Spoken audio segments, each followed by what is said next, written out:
Matthew chapter 14. At that time, Herod the Tetrarch heard the reports about Jesus, and he said to his attendants, "This is John the Baptist. He is risen from the dead. That is why miraculous powers are at work in him." Now Herod had arrested John and bound him and put him in prison because of Herodias, his brother Philip's wife. For John had been saying to him, "It is not lawful for you to have her." Herod wanted to kill John, but he was afraid of the people because they considered John a prophet. On Herod's birthday, the daughter of Herodias danced for the guests and pleased Herod so much that he promised with an oath to give her whatever she asked. Prompted by her mother, she said, "Give me here on a dish the head of John the Baptist." The king was distressed, but because of his oaths and his dinner guests, he ordered that her request be granted and had John beheaded in the prison. His head was brought in on a dish and given to the girl, who carried it to her mother.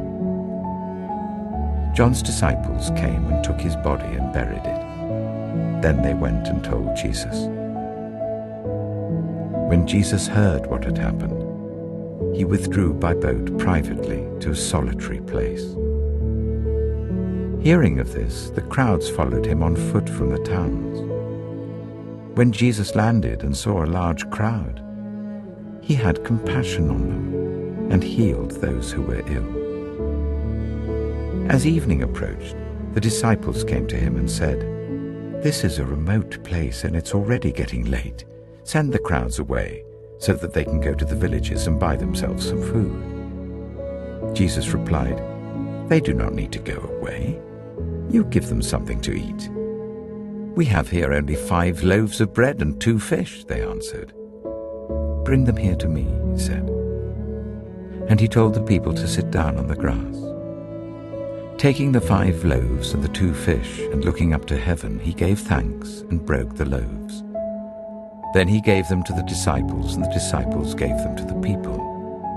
They all ate and were satisfied, and the disciples picked up 12 basketfuls of broken pieces that were left over.